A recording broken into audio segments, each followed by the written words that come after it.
સ્વામિનારાયણ મિત્રો, હવે આજે આપણે પ્રશ્ન નંબર 2 નો અભ્યાસ કરીશું. બેરોજગારીમાં પ્રશ્નનું નામ છે બેરોજગારીના કારણો સમજાવો.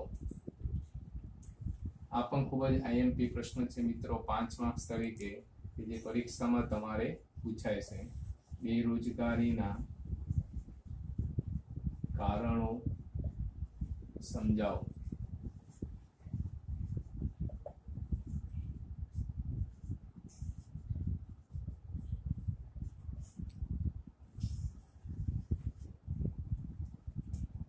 બેરોજગારીનો બીજો મતલબ થાય બેકારીના કારણો સમજાવો. આમાં કુલ 10 પોઈન્ટો છે મિત્રો, બરાબર છે. આજે 5 પોઈન્ટનો પ્રશ્નનો 5 પોઈન્ટનો આજે અભ્યાસ કરાઈશ. આવતીકાલે બીજા 5 પ્રશ્નોનો એટલે કે મુદ્દાઓનો અભ્યાસ આપણે કરીશું મિત્રો, બરાબર છે. તો કે બેરોજગારી માટેના કારણો સમજાવો. 10 માંથી કોઈ પણ 5 તમને ગમે એ 5 પરીક્ષામાં તમારે લખવાના છે મિત્રો, બરાબર છે. એ ખાસ કરીને ધ્યાન રાખવાનું. ભારત દેશની અંદર અનેક પ્રકારના કારણો જવાબદાર હોય છે કે જેને કારણે બેરોજગારીનું પ્રમાણ વધતું જતું જોવા મળે છે. તો કયા કારણો જવાબદાર છે? પહેલું કારણ જવાબદાર છે વસ્તી વૃદ્ધિનો ઊંચો દર.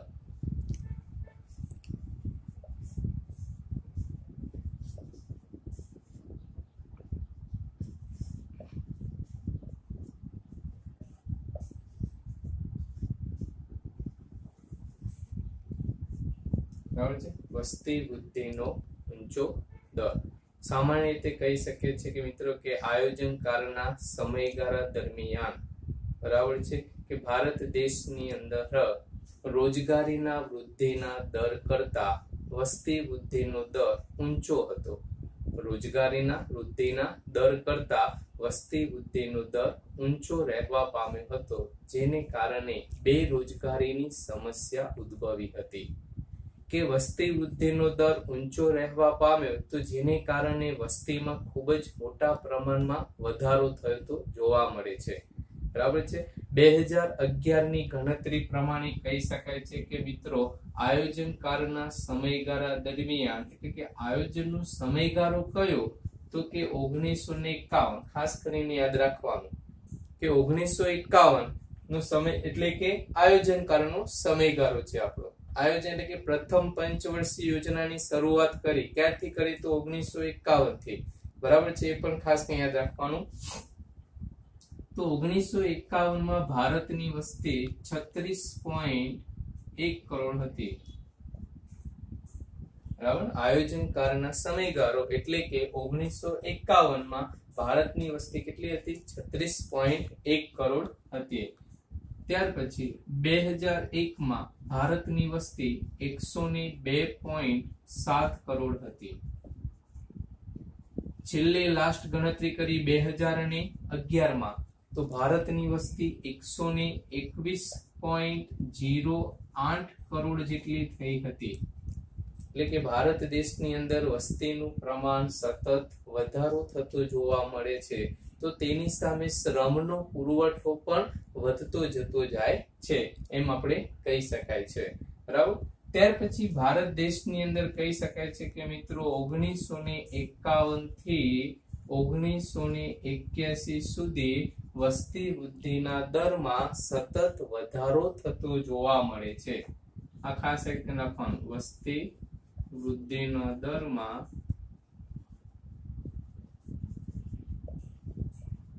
સતત વધારો થાય છે. જ્યારે 1981 નું જ વર્ષ એવું હતું કે વસ્તી વૃદ્ધિના દરમાં ઘટાડો થયો હતો.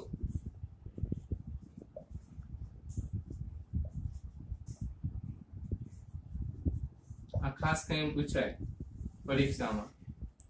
કેવું કયું વર્ષ હતું કે જે વર્ષ દરમિયાન વસ્તી વૃદ્ધિના દરમાં ભારતમાં ઘટાડો થયો હતો? કે 1981 નું વર્ષ કે જેમાં વસ્તી વૃદ્ધિના દરમાં ઘટાડો થયો હતો. બાકીના તમામ વર્ષ દરમિયાન ભારત દેશમાં વસ્તી વૃદ્ધિના દરમાં સતત વધારો થયો હતો.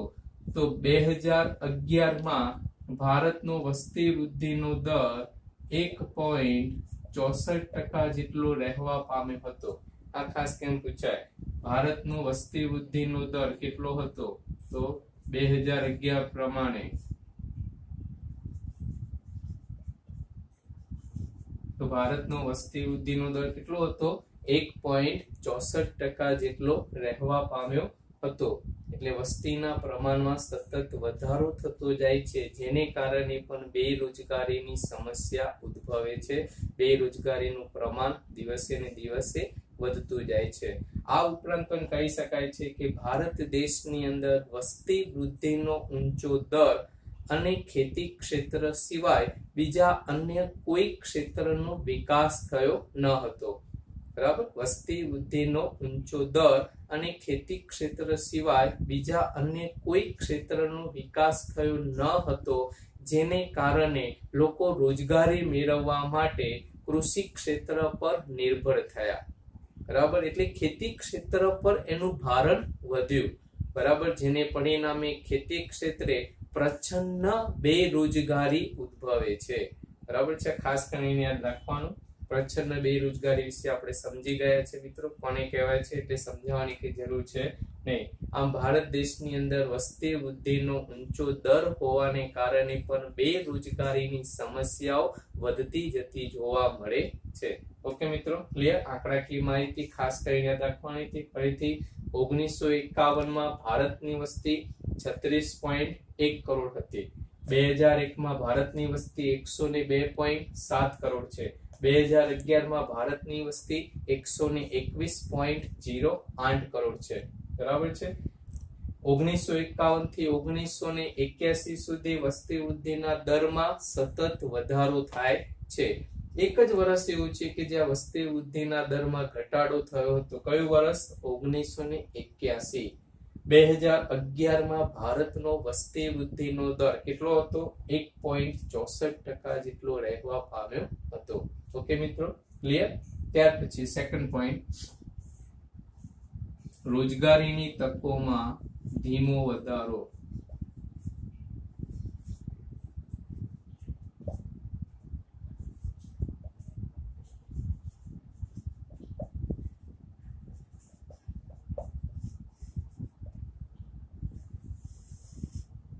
રોજગારીની તકોમાં ધીમો વધારો. તો આ સામાન્ય રીતે આપણે કહી શકાય છે કે મિત્રો કે રોજગારીના વૃદ્ધિનો દર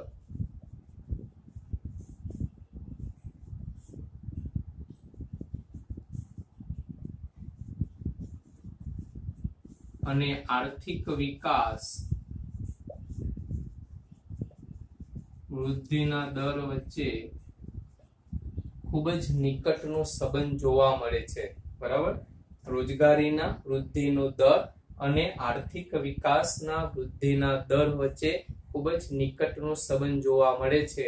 એટલે કે જો દેશની આર્થિક વિકાસનો વૃદ્ધિનો દર ઊંચો લઈ જવામાં આવે છે તો રોજગારીની તકોમાં વધુ સર્જન કરી શકાય છે અને બેરોજગારીની સમસ્યાઓનું નિવારણ લાવી શકાય છે.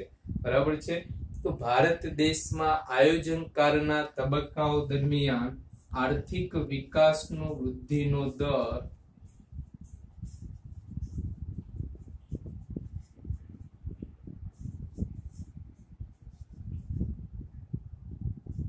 બરાબર 3.5% જેટલો રહેવા પામ્યો હતો. આયોજનકાળના સમયગાળા દરમિયાન મીન્સ એટલે કે 1951 ના શરૂઆતની તબક્કાની વાત કરી છે અહીંયા. તો આર્થિક વિકાસનો વૃદ્ધિનો દર કેટલો હતો? એ વખતે 3.5% હતો. તો તેની સાથે દેશમાં વસ્તી વૃદ્ધિનો દર પણ ઊંચો રહેવા પામ્યો હતો. આના કરતા દેશમાં વસ્તી વૃદ્ધિનો દર કેવો હતો? ઊંચો રહેવા પામ્યો હતો, જેને પરિણામે રોજગારીની નવી તકોનું સર્જન કરવામાં નિષ્ફળતા મળી હતી. રોજગારીની નવી તકોનું સર્જન કરવામાં નિષ્ફળતા મળી હતી. અને એના માટેનું કારણ જવાબદાર હતું કે આર્થિક વિકાસ થયો હતો તે મૂડી પ્રધાન ટેકનોલોજીના કારણે વિકાસ થયો હતો. પરિણામે બેરોજગારીની સમસ્યાઓ વધતી જતી જોવા મળે છે. બીજું એક કારણ પણ જવાબદાર છે. આમાં કહી શકાય છે કે ભારત દેશની અંદર ખેતી ક્ષેત્રે અને નાના પાયાના ઉદ્યોગો, બરાબર, આ પણ એક સૌથી મહત્વનું પરિબળ છે કે ખેતી ક્ષેત્ર અને નાના પાયાના ઉદ્યોગો એ રોજગારીની તકોનું સર્જન કરી શકે તેમ છે, પરંતુ આ ક્ષેત્રનો પણ વિકાસ કરવામાં આવ્યો ન હતો, પૂરતું ધ્યાન આપવામાં આવ્યું ન હતું, જેને પરિણામે દેશમાં બેરોજગારીની સમસ્યાઓ વધતી જતી જોવા મળે છે. ખેતી ક્ષેત્રે આપણે હરિયાળી ક્રાંતિ થઈ હતી મિત્રો, પરંતુ એ હરિયાળી ક્રાંતિ અમુક પાક અને અમુક વિસ્તાર પૂરતી સીમિત રહી હતી, જેને કારણે પણ બેરોજગારીની સમસ્યાઓ વધતી જતી જોવા મળે છે. આમ રોજગારીની તકોનો ધીમો વધારો થયો હોવાને કારણે પણ બેરોજગારીની સમસ્યાઓ વધતી જતી જોવા મળે છે. ઓકે મિત્રો, ક્લિયર? આ ખાસ યાદ રાખવાનું કે આયોજન કાળના સમયગાળા દરમિયાન અથવા 1951 ના સમયગાળા દરમિયાન આર્થિક વિકાસનો વૃદ્ધિનો દર કેટલો હતો? 3.5% જેટલો રહેવા પામ્યો હતો. ઓકે મિત્રો, ક્લિયર? બીજો પોઈન્ટ. ત્યાર પછી ત્રીજો પોઈન્ટ,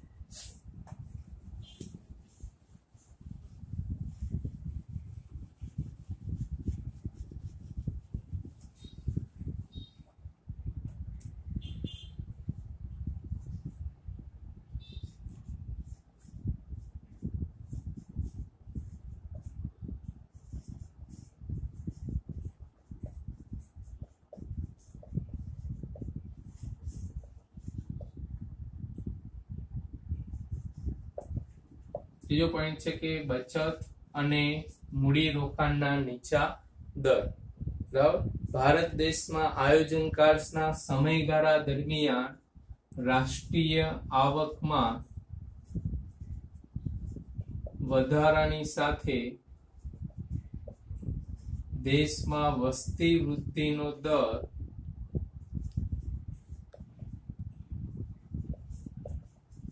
સૌથી મહત્વનો મુદ્દો છે. ભારતમાં આયોજન કાળના સમયગાળા દરમિયાન રાષ્ટ્રીય આવકમાં વધારાની સાથે વસ્તી વૃદ્ધિનો દર પણ ઊંચો રહેવા પામ્યો હતો, જેને પરિણામે માથાદીઠ આવક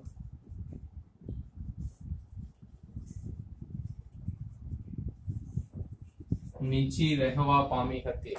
ખાસ યાદ રાખવાનું મિત્રો, બરાબર છે કે રાષ્ટ્રીય આવકમાં વધારાની સાથે વસ્તી વૃદ્ધિનો દર પણ ઊંચો રહેવા પામ્યો, જેને કારણે દેશની માથાદીઠ આવક નીચી રહેવા પામી હતી. બરાબર છે, આ વાક્ય સૌથી મહત્વનું છે. માથાદીઠ આવક નીચી રહે છે, વ્યક્તિ પાસે જે પણ કઈ આવક છે તે આવકનો મોટા ભાગનો ખર્ચ પોતાના જીવન નિર્વાહ પાછળ ખર્ચાઈ જાય છે. પરિણામે તે વ્યક્તિ બચત કરી શકતો નથી. સ્વાભાવિક વસ્તુ છે, બચત નથી કરી શકતા તો મૂડી રોકાણનું પ્રમાણ પણ કેવું જોવા મળે છે? નીચું જોવા મળે છે. ખેતી ક્ષેત્રે, ઉદ્યોગ ક્ષેત્રે કે અન્ય સરકારી ક્ષેત્રના એકમોમાં પૂરતા પ્રમાણોમાં મૂડી રોકાણો કરી શકતા નથી. પરિણામે નવી રોજગારીની તકોનું સર્જન કરી શકતા નથી. પરિણામે બેરોજગારીની સમસ્યાઓ ઉદ્ભવતી હોય છે. બરાબર, સૌથી મહત્વનું કારણ યાદ રાખવાનું છે આપણે કે આયોજન કાળના સમયગાળા દરમિયાન રાષ્ટ્રીય આવકના વધારાની સાથે વસ્તી વૃદ્ધિનો દર ઊંચો રહેવા પામે છે, જેને કારણે માથાદીઠ આવકો પણ નીચી રહે છે. આ કારણ જવાબદાર છે. બરાબર છે. ત્યાર પછીનો પોઈન્ટ નંબર 4 સમજીએ. મૂડી પ્રધાન ઉત્પાદન પદ્ધતિ.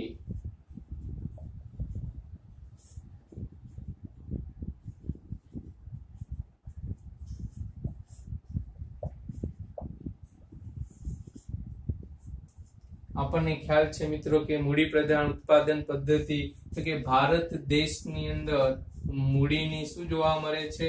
અછત જોવા મળે છે અને શ્રમની છત જોવા મળે છે.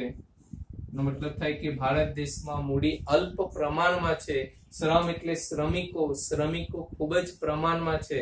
તેમ છતાં પણ ભારત દેશની અંદર મૂડી પ્રધાન ઉત્પાદન પદ્ધતિનો ઉપયોગ થાય છે, જેને કારણે પણ બેરોજગારીની સમસ્યાઓ વધતી જતી જોવા મળે છે.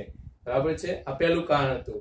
ભારત દેશની અંદર મૂડીની અછત અને શ્રમની છત જોવા મળે છે, તેમ છતાં પણ ભારત દેશમાં મૂડી પ્રધાન ઉત્પાદન પદ્ધતિનો ઉપયોગ થવા લાગ્યો છે. પરિણામે બેરોજગારીની સમસ્યા વધતી જતી જોવા મળે છે. અને બીજું કારણ કહી શકાય છે કે બીજી પંચવર્ષીય યોજનાઓથી, એટલે કે બીજી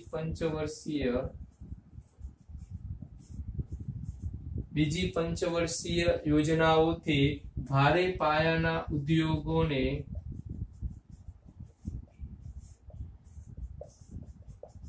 વધુ મહત્વ આપવામાં આવે છે.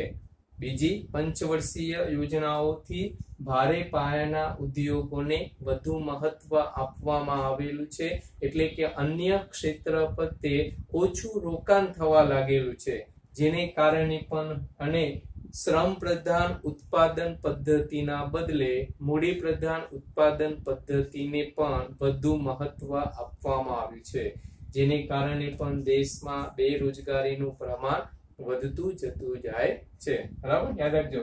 બીજી પંચવર્ષીય યોજનાથી ભારે પાયાના ઉદ્યોગોને વધુ મહત્વ આપવામાં આવ્યું છે, અન્ય ક્ષેત્ર પ્રત્યે ઓછું રોકાણ કરવામાં આવેલું છે. દેશમાં શ્રમ પ્રધાન ઉત્પાદન પદ્ધતિના બદલે મૂડી પ્રધાન ઉત્પાદન પદ્ધતિને વધુ મહત્વ આપવામાં આવ્યું છે, જેને કારણે પણ બેરોજગારીની સમસ્યાઓ વધતી જતી જાય છે. ત્રીજું ઉદાહરણ પણ કહી શકાય છે મિત્રો કે ભારત દેશની અંદર ખેતી ક્ષેત્રે યાંત્રીકરણ, સિંચાઈ, બાંધકામ અને સરકારના જાહેર ક્ષેત્રના એકમોમાં આજે મૂડી પ્રધાન અને ટેકનોલોજીનો ઉપયોગ વધતો જતો જોવા મળ્યો છે, જેને કારણે પણ આજે બેકારીનું પ્રમાણ વધતું જતું જોવા મળે છે. ઓકે મિત્રો, ક્લિયર થઈ ગયું. પાંચમો પોઈન્ટ છે વ્યવસાયિક શિક્ષણનું નીચું પ્રમાણ.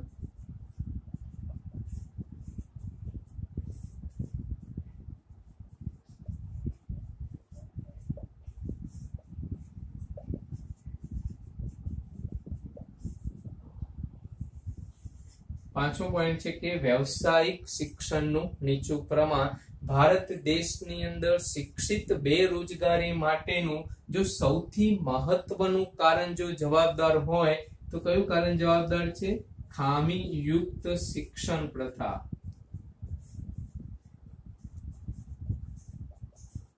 બરાબર, ખાસ યાદ રાખો. ભારત દેશમાં શિક્ષિત બેરોજગારી માટેનું સૌથી મહત્વનું કારણ છે કયું? ખામીયુક્ત શિક્ષણ પદ્ધતિ, ખામીયુક્ત શિક્ષણ પ્રથા જવાબદાર છે. કેમ? આપણી શિક્ષણ પદ્ધતિ એવી છે કે એક બાજુ ક્લાર્ક છે, બીજી કક્ષાના અધિકારીઓ અને સરકાર અને ખાનગી ક્ષેત્ર માટે તૈયાર કરે છે. બરાબર છે? કેવી શિક્ષણ પદ્ધતિ છે? એક બાજુ ક્લાર્ક, બીજી કક્ષાના અધિકારીઓ, સરકાર અને ખાનગી ક્ષેત્ર માટે તૈયાર કરે છે.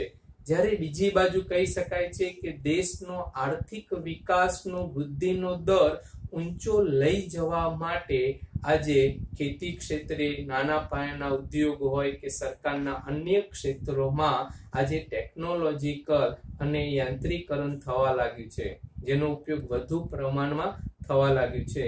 જ્યારે ટેકનોલોજીનું જ્ઞાન ધરાવતા શ્રમિકોનું સર્જન કરવામાં આ પદ્ધતિ નિષ્ફળ નીવડી છે.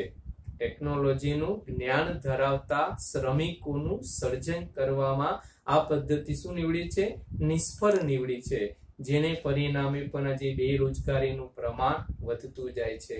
બીજું સૌથી મહત્વનું કારણ છે કે છેલ્લા કેટલાક સમયથી આપણે કહી શકાય છે મિત્રો કે છેલ્લા કેટલાક સમયથી શૈક્ષણિક એટલે કે સેલ્ફ ફાઇનાન્સ શૈક્ષણિક સંસ્થાઓનું પ્રમાણ વધતું ગયું છે.